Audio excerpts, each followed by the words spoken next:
The wild never gives warnings. From a grizzly tearing through a cabin at night to elk stampeding hunters in Alberta, from a Kodiak slamming into a truck in Alaska to a Russian grizzly striking in the middle of a storm, from a luxury hunt ruined by a raging boar in France to a polar bear pinning a man on Arctic ice, these encounters show how fast the hunt can turn into horror. Watch till the end, because these true stories will leave you stunned. On August 9, 2025, deep in the wilderness near Glacier Creek, Montana. The air was still and the forest was wrapped in darkness.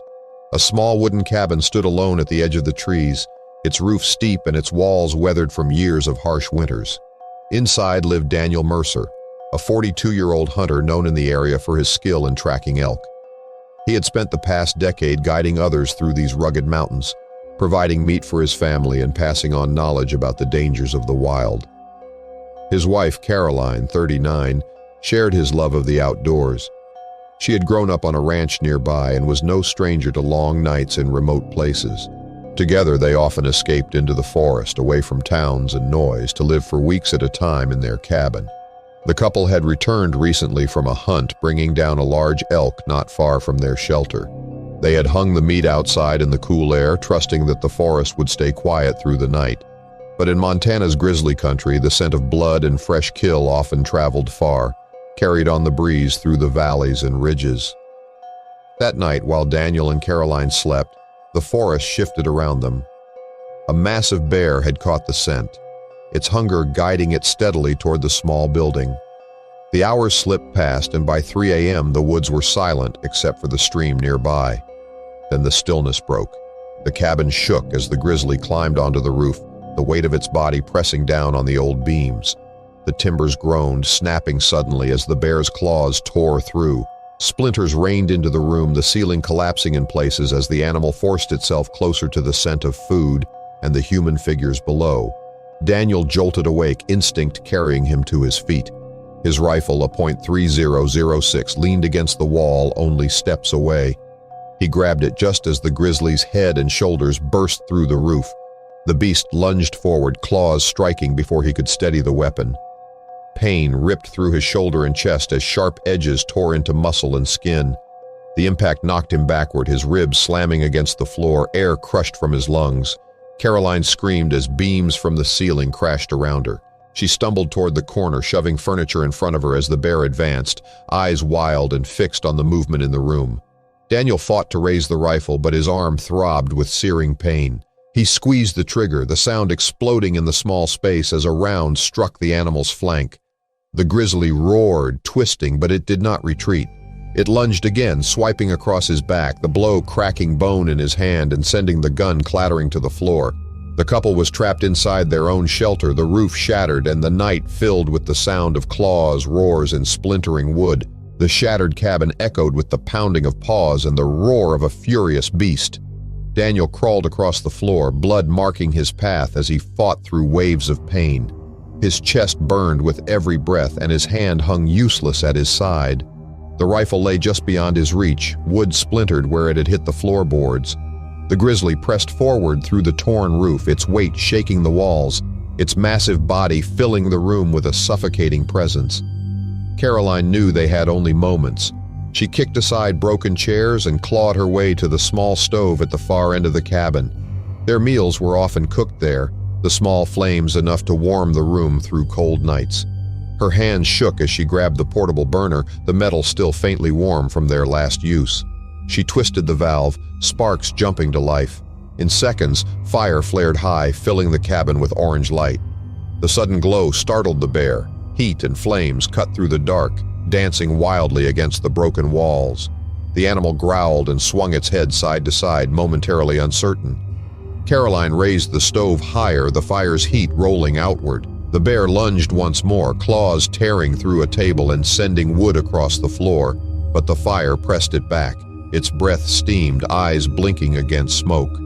Daniel forced himself up, leaning against the wall, his body battered but his mind refusing to surrender. The bear clawed again, but the flames grew brighter as Caroline pushed closer. Confused by heat and smoke, the beast backed toward the gap it had made in the roof. A final growl shook the night as it turned and pulled itself upward, beams collapsing further as it hauled its body back outside. The cabin was left in ruin, the roof torn open, the floor scattered with blood, broken wood, and the remains of their supplies. Daniel collapsed to the ground, his wounds deep and his face pale. Caroline knelt beside him, pressing cloth against his shoulder, her own arms scratched and bruised. They sat in the dim light, listening to the sounds fade as the bear moved back into the trees. Dawn crept slowly over the mountains, revealing the true damage. The roof sagged inward, beams splintered and blackened from smoke. Their food was gone, scattered and ruined, and blood stained the wooden boards. Daniel's injuries were serious, but he was alive, saved by the quick action and fire that had turned the tide. Caroline had bruises across her arms, her hair matted with dust and smoke, but her focus never left her husband's breathing. By afternoon, help arrived. Friends who had expected to meet them later in the week found the cabin destroyed. Daniel was rushed down the mountain, every bump of the journey sending waves of pain through his battered body. Weeks of treatment followed, his hands set in a brace, stitches holding torn flesh together. He carried scars across his shoulder and chest, reminders carved deep into his skin. The attack became a story told often in the valley, a warning about the power of grizzlies and the dangers of leaving fresh kill too close to camp. Daniel and Caroline rebuilt a new cabin. It stood with stronger walls, and their food storage was far from the door. They knew the wilderness demanded respect and vigilance. That night left marks on their bodies and their minds, but it also proved that survival sometimes depended on courage, quick action, and the will to face terror together. On September 18, 2024, the wide valleys of Alberta were alive with the calls of elk and rut. High above on a ridge, two hunters prepared for the day. Marcus Hale, 44, was an experienced outdoorsman who had hunted the Canadian wilderness for over 2 decades. He carried a .30 .06 rifle and a pack filled with tools, maps, and rangefinders. By his side was Ethan Brooks, 37, a younger hunter who had recently joined Marcus on trips, eager to learn the craft from someone seasoned. Both men valued not only the hunt itself, but the time spent in the open, where the raw power of nature revealed itself with every step. The air was crisp that morning, with frost clinging to blades of grass and a faint mist rising from the valley floor. The two men had chosen their spot carefully, setting up on a ridge that overlooked a wide clearing below. From this vantage point, they could observe a large herd grazing, their antlers catching the pale light. The bulls moved with force, competing for dominance, their calls echoing across the valley. For Marcus and Ethan, this was the perfect opportunity to study behavior and track movements before making any attempt to close the distance. The stillness of their watch was broken by sudden motion below. Two massive bulls collided, their antlers locking in a violent clash. The sound of bone striking bone carried up the slope, followed by the deep grunts of animals locked in battle. Other elk, startled by the intensity of the fight, began to shift nervously. Then, without warning, panic spread through the herd. Dozens of animals bolted at once, snow and dirt exploding from the ground as their hooves thundered across the valley. The earth seemed to shake as the stampede surged forward, momentum carrying them straight toward the ridge. Marcus shouted for Ethan to move, and both scrambled to shift positions. But the ridge offered little cover, and the herd was climbing fast. 3 bulls broke away from the mass and barreled uphill directly at them. The ground trembled under the charge, their heavy bodies tearing through brush and scattering loose rocks. Marcus tried to step aside, but was caught in the path. The first bull struck him hard, its shoulder slamming into his chest and knocking him flat onto the ground. Pain exploded through his ribs, and his shoulder scraped raw against jagged stone.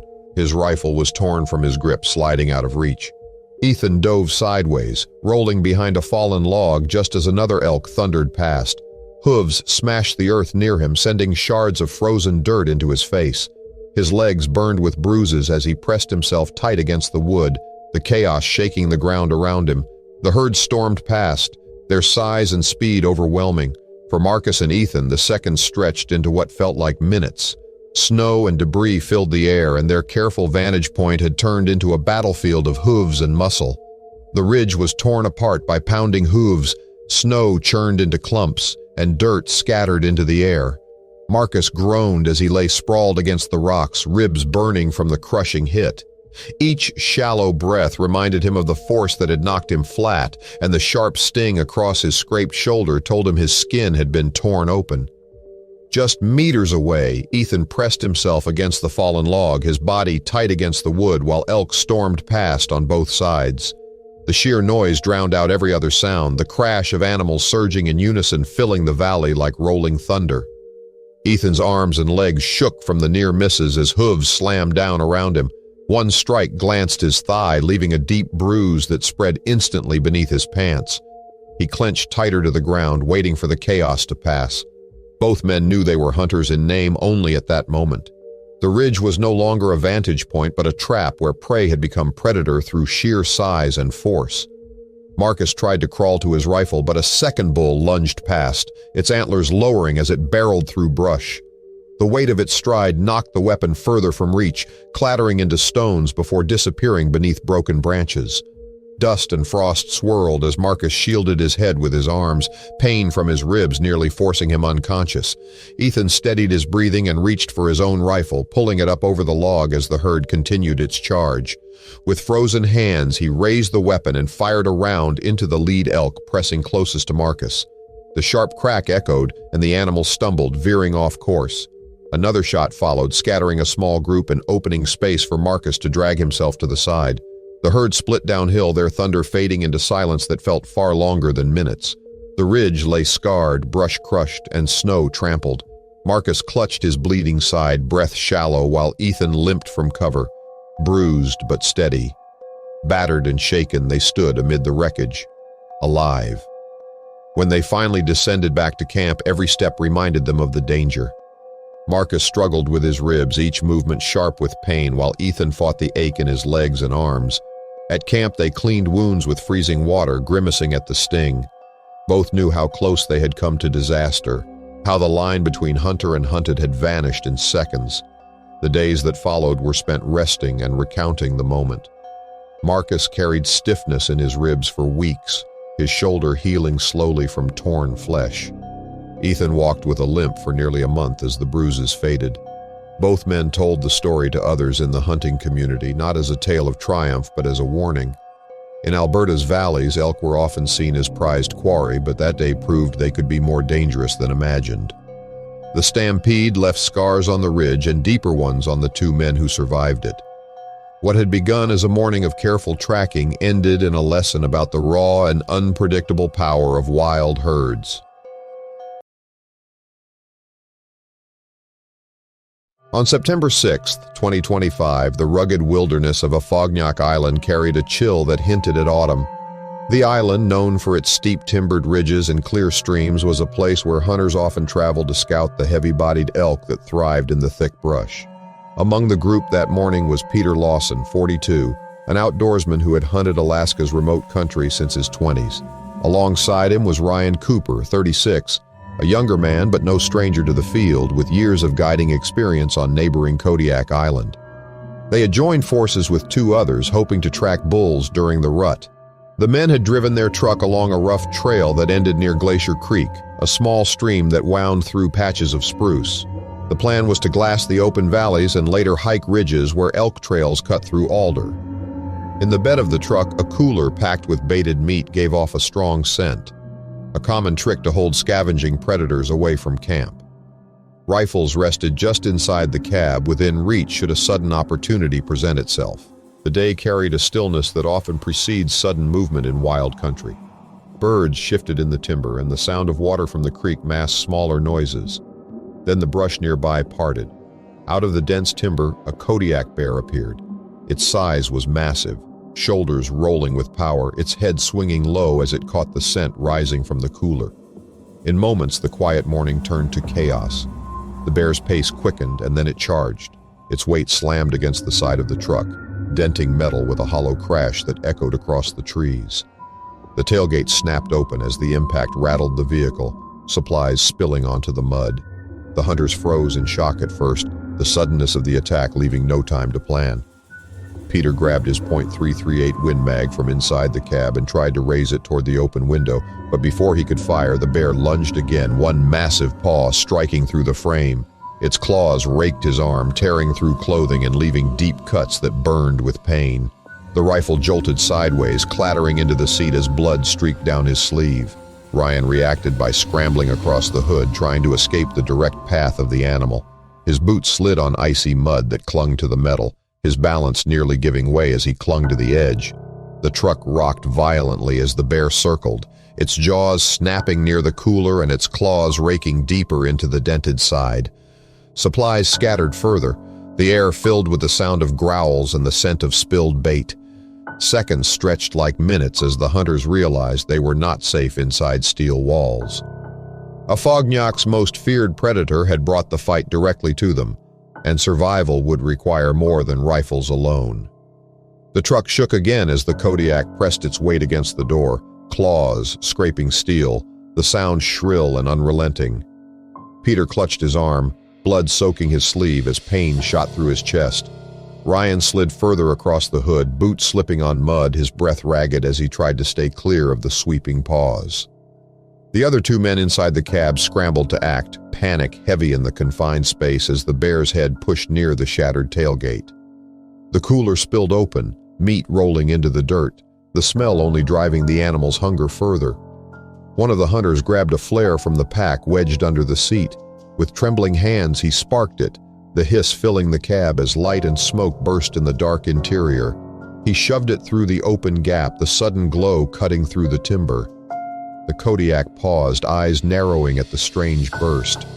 For a moment the men froze too, silence holding as the animal growled low, steam rising from its nose in the chilled air. The bear lunged again, swiping at the flare, the sudden movement sending sparks scattering across the mud. The smoke thickened, burning eyes and filling lungs. The animal shifted back, ears flat, circling the bed of the truck, growls echoing through the still timber. Ryan slid from the hood into the mud, scrambling to his knees and grabbing for a branch. He waved it wildly, adding noise to the chaos as the others joined in. Pots, horns, and whatever they could reach banged against metal, each sound layered over the other. The confusion grew until the bear stopped. Its massive head turned toward the timber, body tense, muscles rippling beneath its thick coat. Another growl rumbled, but it stepped back, retreating toward the shadows where it had first appeared. With each step, it turned once more, glaring at the truck, reluctant to leave. Then, with surprising speed, it vanished into the trees, its growls fading as branches snapped and silence slowly returned. The hunters stood trembling, bodies battered, arms bruised, and cuts stinging in the cold air. The truck bore scars from the attack, side panels caved, tailgate bent, cooler destroyed, and claw marks raked across doors. The mud around them was torn and churned where paws had pressed deep. Peter's arm bled freely, and Ryan limped from the fall off the hood, both shaken by how close they had come. They patched what they could and crawled the truck back to camp, every jolt a reminder of damage done. That night, the group sat quietly by the fire. The weight of the encounter pressed heavily, none daring to speak of what could have happened had the flare not been lit. In the days after, word spread among other hunters. The story of the Kodiak that had attacked a truck at Glacier Creek was retold again and again. Locals nodded knowingly, for in Kodiak country, even steel and engines offer little protection against a bear's hunger. The scars left on the men and the truck itself stood as lasting reminders. Improvisation had saved them. Noise, fire, and quick thinking had made the difference. For those who travel Afognac's wild trails, the lesson was simple. Out here, survival depends not just on weapons, but on instinct, timing, and the will to fight back when nature strikes without warning. On August 18, 2024, the forests of the Amur region stretched endlessly and untamed, a place where storms rolled in without warning, and predators moved unseen beneath thick fir and alder. 3 hunters had ventured deep into this wilderness, men known in their villages for skill and patience in the field. Sergei Ivanov, 44, carried years of experience and a trusted .30, 06 slung across his shoulder. Beside him walked Viktor Mikhailov, 39, who favored his .308, a rifle worn smooth from countless hunts. The youngest, Pavel Kuznetsov, only 31, had carried a lighter carbine, eager to prove himself alongside men he respected. Their journey began in calm weather, boots pressing into damp moss as they tracked signs of elk through the boggy lowlands. But the season betrayed them.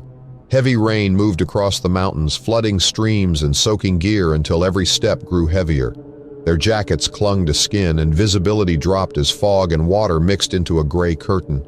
They pressed forward anyway, certain that elk would not wander far in such conditions. By midday, the downpour worsened, turning narrow trails into slippery slides of mud. The sound of rushing water grew louder as creeks swelled. Each man shifted uneasily, maps soaked, compass needles shaking as they tried to keep their bearings. Sergei's calm voice steadied the group, yet even he admitted the forest closed in thicker than expected. Alders bent heavy underwater, branches whipping as they passed. Then came the smell.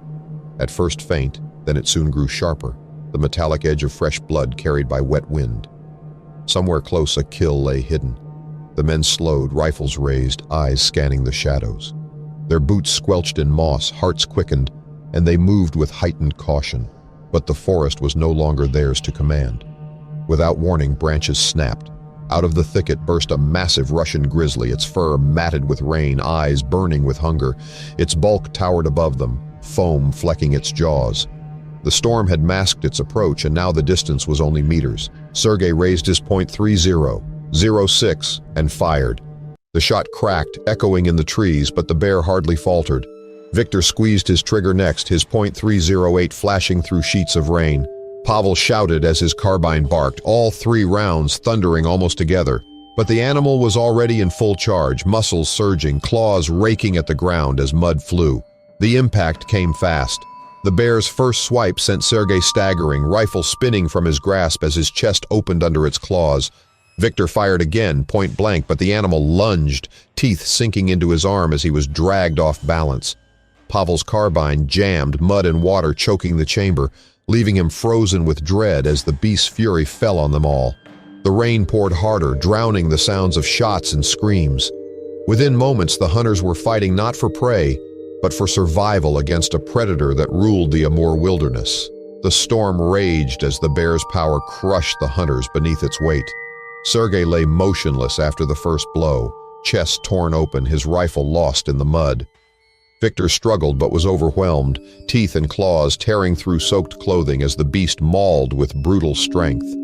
Pavel tried to back away, heart pounding, boots slipping on moss as the carbine refused to fire. In desperation, he turned, stumbling downhill toward the swollen creek. Behind him, the forest echoed with growls, the sound of flesh tearing, and the final cries of men caught in the fury of the animal. Rain hammered his face as Pavel forced himself through thickets, branches slashing at his arms. The ground grew soft beneath his steps, water pooling as the creek swelled to twice its size. He splashed into the current, cold rushing around his knees, then his waist, dragging at him with frightening force. He looked back only once, the sight burned into memory. The grizzly crouched over the fallen bodies, dragging them toward cover beneath the alders, blood mixing with rain and mud. Pavel forced himself across, lungs burning, hands clawing at slick roots on the opposite bank. He lay gasping, the storm blurring everything into gray.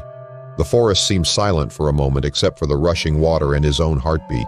He thought he was safe, hidden by distance and the swollen creek between him and the beast. Fear still clawed at him, urging him deeper into the timber, but disbelief froze him in place. Minutes passed before grim curiosity overcame him. Against reason, he crept back toward the clearing, drawn by the need to know what had become of his companions. The storm still poured, the air heavy with mist and the metallic scent of blood. Through the trees, he saw shapes on the ground.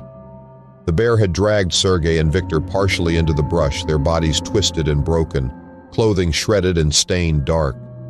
The animal fed slowly, its head lifting now and then, ears twitching at every sound. Pavel clutched the flare pistol, hands trembling too hard to aim.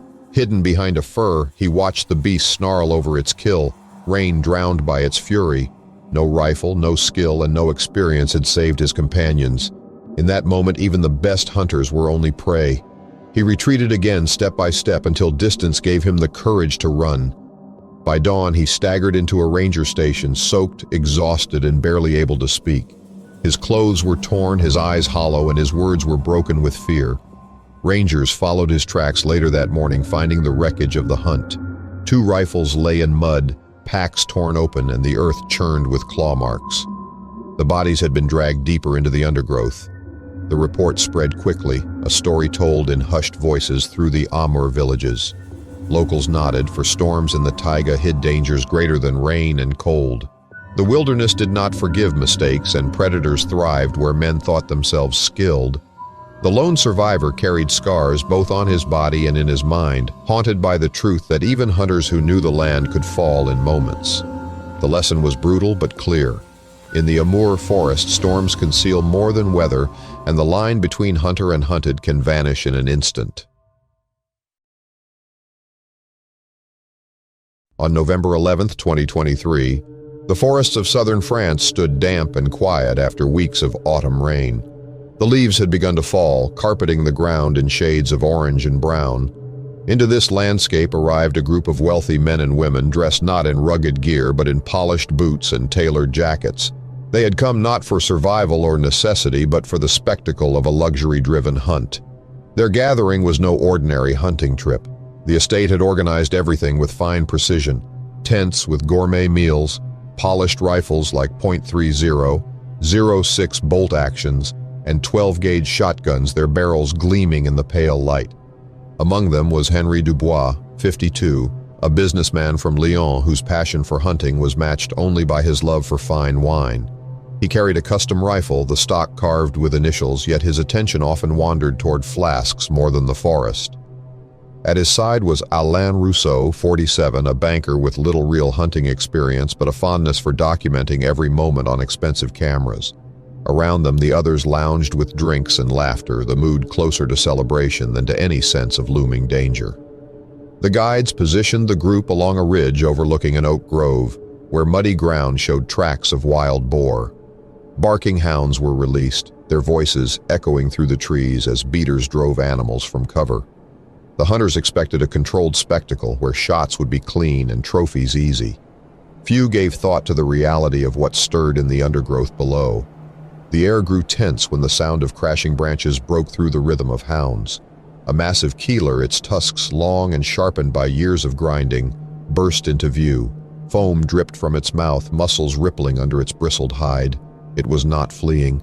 The boar was enraged, the chase pushing it into blind fury. Instead of breaking away, it turned uphill toward the ridge where the hunters stood.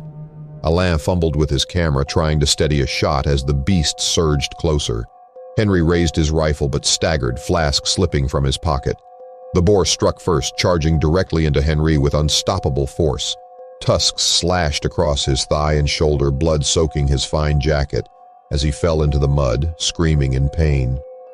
Alain tried to leap aside but slammed into a decorative stand meant for seating, his ribs cracking as he hit the ground. The grove erupted in chaos. Shotguns fired, deafening in the wet air, but the boar twisted and spun, mud flying as it lashed at legs, gear, and the very ground itself. Hounds barked wildly but gave the animal wide space. Luxury and order collapsed into primal terror as hunters stumbled, slipping on wet leaves while the beast refused to back down. The ridge that had seemed safe now became a trap. Blood mixed with mud, boots skidded, and panic filled the forest. The men realized too late that wealth and comfort held no shield against the raw fury of a charging boar. The ridge shook as the enraged boar tore through the line of hunters. Its tusks flashed as it spun, striking at boots and legs, sending men stumbling into the mud. The barking hounds stayed near the edges, snapping but refusing to engage the massive beast. Henry writhed in pain where he had fallen, his fine clothing torn apart, blood soaking into the wet soil. Alain groaned against the broken stand, struggling to rise, ribs aching with every shallow breath. Shotguns thundered again and again, the blasts echoing through the trees. Pellets struck hide and bristles, but the thick body of the animal absorbed much of the impact. The boar twisted with unnatural speed, lashing out at the nearest movement. A younger hunter was nearly dragged down, tusks grazing his leg and tearing the fabric of his trousers. Another man dropped his weapon while trying to steady himself, falling hard into the muck as antlers from earlier trophies toppled from their decorative place on the stand, shattering into the dirt.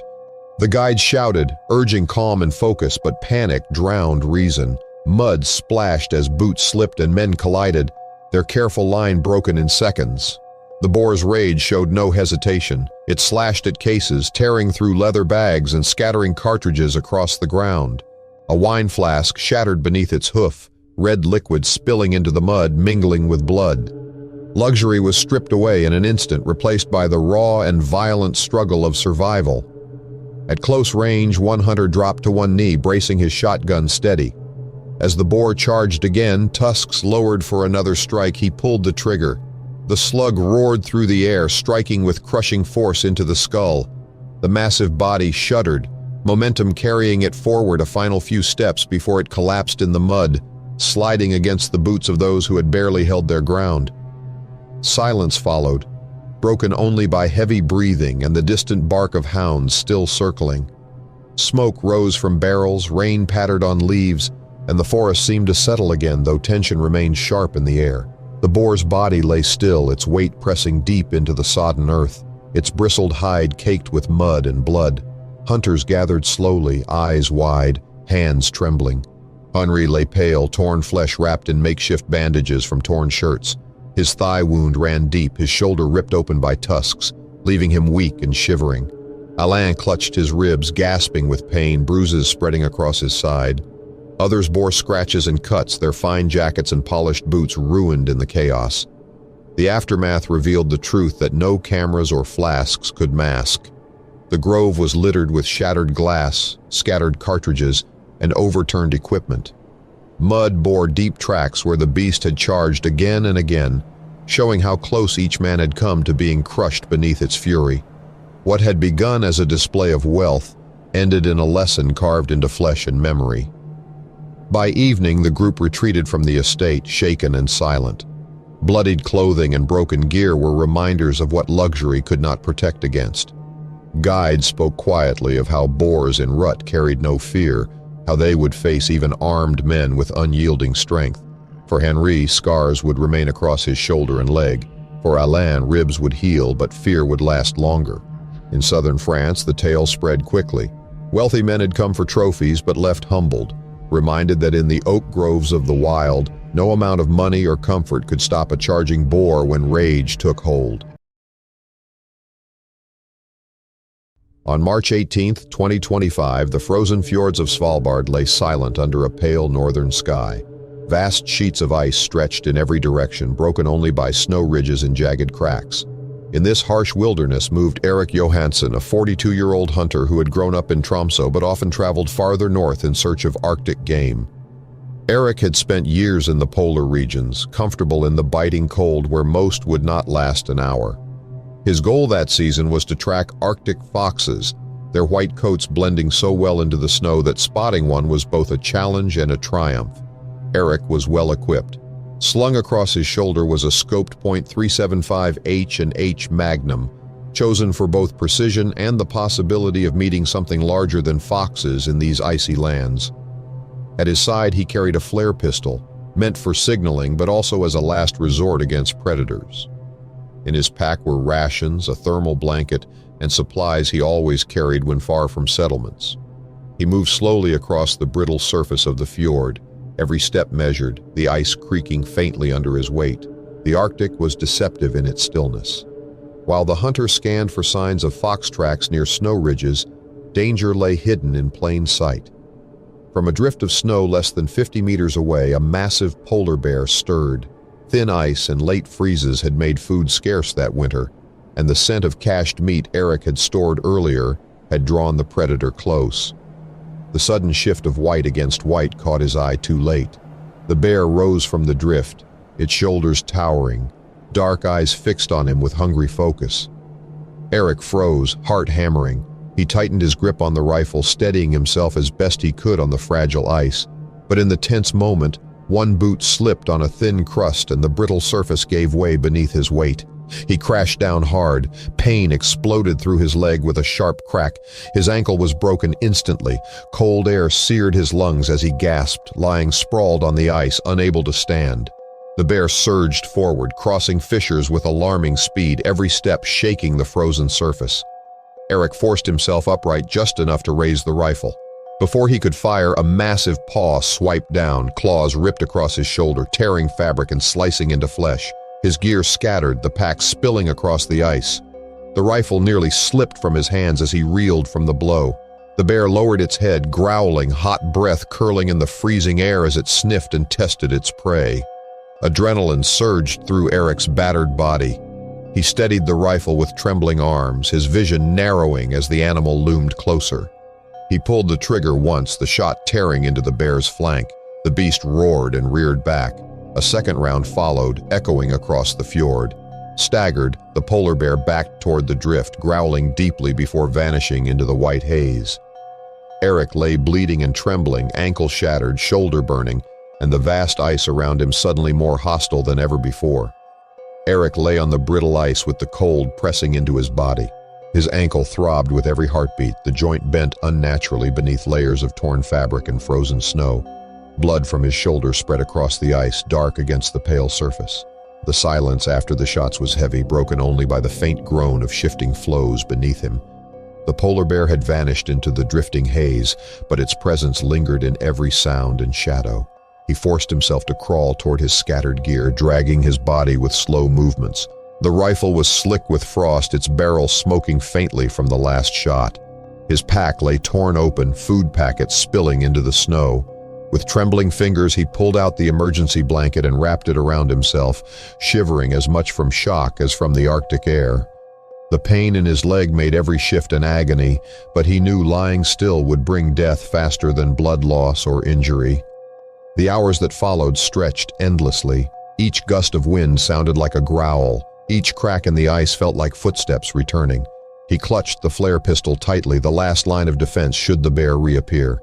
The thought of firing again gave him some measure of strength, though his arms ached and his shoulder burned where claws had cut through skin and muscle. Dawn brought little warmth. The weak sun spilled across the frozen fjord, lighting a scene of struggle.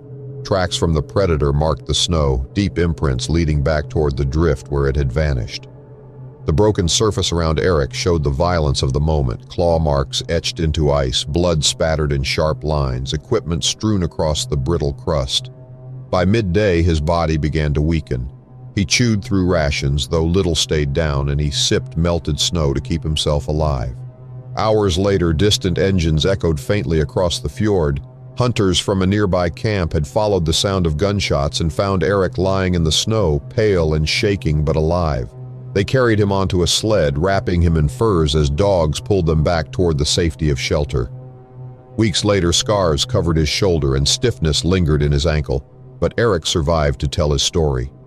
The attack spread quickly among settlements and camps, a reminder to all who traveled the north. In Svalbard, thin ice and hunger brought danger at any moment, and even seasoned hunters could find themselves pinned against nature's most ruthless predator. What began as a quiet tracking trip ended as a near-death struggle etched forever into memory.